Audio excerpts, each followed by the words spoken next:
Sri Jayadevar. படக்கதை TM. Sundarraman. படம் ஷங்கர். 12ஆம் நூற்றாண்டு. ஸ்ரீ ஜெயதேவர் பூரி தலத்திற்கு அருகே இருந்த கேந்து பில்வம் என்ற கிராமத்தில் போஜ தேவர் வாமதேவி தம்பதிக்கு பிறந்தார். கல்வியிலும் உயர்ந்த ஆன்மீக நிலையிலும் திளைத்த ஜெயதேவருக்கு பெற்றோர் மணமுடிக்க விரும்பினர். அப்பொழுது பூரியில் தேவசர்மா என்ற பக்தரின் கனவில் ஜெகந்நாதர் தோன்றி, ஜெயதேவருக்கு உனது மகள் பத்மாவதியை மணமுடிக்க ஏற்பாடு செய் என்று அருளினார். அவரும் அப்படியே ஆகட்டும் ஐயனே என்று வேண்டினார். தேவசர்மா கேந்து பில்வம் சென்று ஜெயதேவரின் தந்தையை சந்தித்து, சாக்ஷாத் பூரி ஜெகந்நாதரே என்னை இங்கு அனுப்பியுள்ளார். என் மகள் பத்மாவதியை ஜெயதேவருக்கு கன்னிகாதானம் செய்ய வேண்டும் என்பது பகவானின் உத்தரவு என்று கூறினார். ஜெயதேவர் பத்மாவதி திருமணம் சிறப்புற நடைபெற்றது.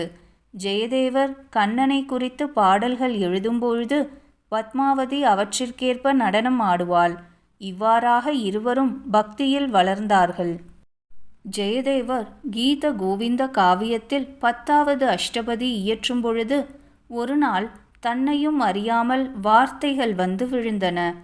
அதாவது, ராதை கிருஷ்ணனின் தலைமீது தனது பாதங்களை வைப்பது போல பாடல் அமைந்துவிட்டது.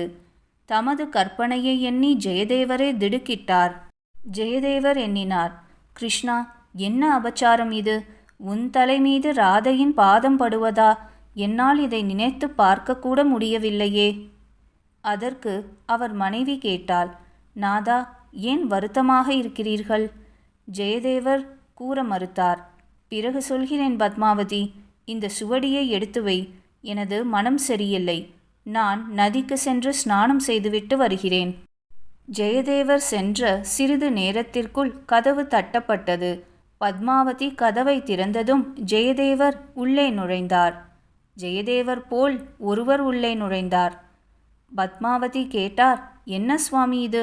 இப்பொழுதுதானே ஸ்நானம் செய்யச் சென்றீர்கள்? ஜெயதேவர் கூறினார், ஸ்லோகம் ஒன்று மனதில் உதித்தது. சுவடியை கொண்டு வா. உடனே அதை எழுதி முடிக்க வேண்டும். வந்த ஜெயதேவர் ஸ்லோகத்தை எழுதிவிட்டு ஸ்நானத்தை முடித்தார். உணவு அருந்திய பின் இளைப்பாறுவதற்காக தனது அறைக்குள் சென்றுவிட்டார். சிறிது நேரத்தில் உண்மையான ஜெயதேவர் நீராடிய பிறகு வீட்டிற்குள் நுழைந்தபோது பத்மாவதி சாப்பிட்டு கொண்டிருந்தார். ஜெயதேவர் ஆச்சரியமாக கேட்டார், பத்மாவதி, வழக்கமாக நான் சாப்பிட்ட பிறகுதானே நீ சாப்பிடுவாய். இன்று என்ன ஆயிற்று என்றார். பத்மாவதி கூறினாள், என்ன விளையாட்டு சுவாமி இது? அவசரமாக ஒரு ஸ்லோகத்தை எழுதிவிட்டு உணவு அருந்தியதை அதற்குள் எப்படி மறந்தீர்கள்? சுவடியை பார்த்த ஜெயதேவர் தான் முதலில் நினைத்த ஆனால் எழுதாத அடிகள் அதில் எழுதப்பட்டிருந்ததை கண்டு வியந்தார். கணத்தில் அது கண்ணன் லீலைதான் என்பதை அறிந்து, ஆஹா கிருஷ்ணா, ராதையின் பெருமையை நீயே இப்படி உணர்த்தினாயா? பத்மாவதி, கண்ணனின் தரிசனம் பெற்ற நீ பாக்யவதிதான். அவனுக்கு உணவு பரிமாறி அவனது பிரசாதத்தை உண்ணும் பேரும் பெற்றாயே.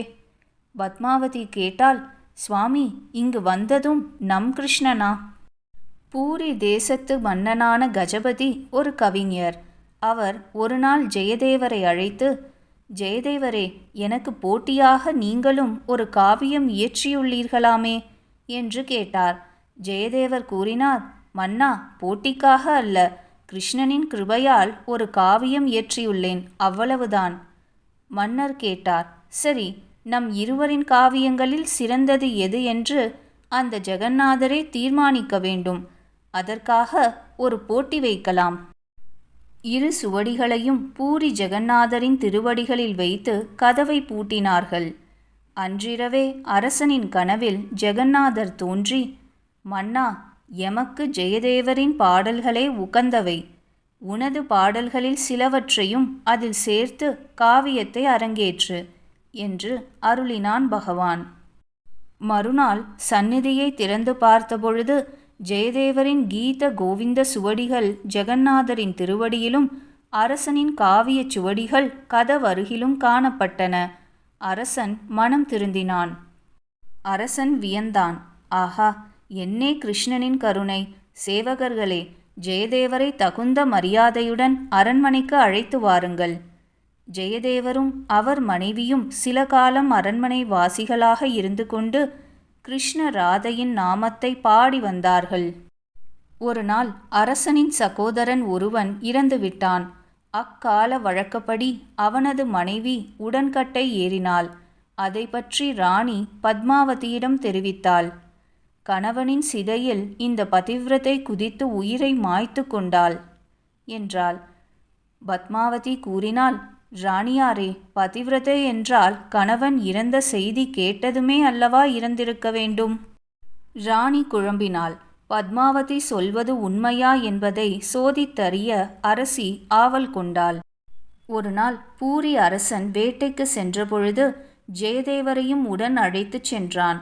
இந்த சந்தர்ப்பத்தில் அரசி ஒரு இரகசிய ஏற்பாடு செய்தாள்.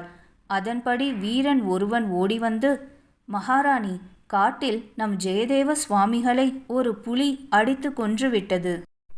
இதை கேட்டவுடன் அலறிக்கொண்டே உயிரற்று கீழே விழுந்தாள் பத்மாவதி. ராணியின் விளையாட்டு விபரீதம் ஆயிற்று. அரசனும் ஜெயதேவரும் வேட்டையிலிருந்து திரும்பி வந்தனர். ஜெயதேவரே, என் மனைவி செய்த பாவச் செயலுக்கு நானே பொறுப்பேற்று என் உயிரை விட்டுவிடுகிறேன் என்று அரசன் மன்னிப்பு கோரினான். ஜெயதேவர் கூறினார், மன்னா, கவலைப்படாதீர்கள். என் கிருஷ்ணனை பாடி அழைக்கிறேன். அவன் நிச்சயம் நம்மை காப்பாற்றுவான். ஜெயதேவர் தனது அஷ்டபதியிலிருந்து 19வது ஸ்லோகத்தை மனமுருகி பாடி ஸ்ரீ கிருஷ்ணனை துதித்தார். உடனே பத்மாவதி உயிர் பெற்று எழுந்தாள். பக்தனுடைய ஹிருதயத்தில் பிரேமையாகிய கங்கை ஒரே திசையில் ஓடுவதில்லை. சில சமயம் அது பெருக்கெடுத்து ஓடும், சில சமயம் வடியும். பக்தன் சில சமயம் சிரிப்பான், சில சமயம் அழுவான், ஆடுவான், பாடுவான். கடவுளுடைய சந்நிதானத்தில் இருக்க இன்புற விரும்புகிறான். பகவான் ஸ்ரீ ராமகிருஷ்ணரின் அமுத மொழிகள்.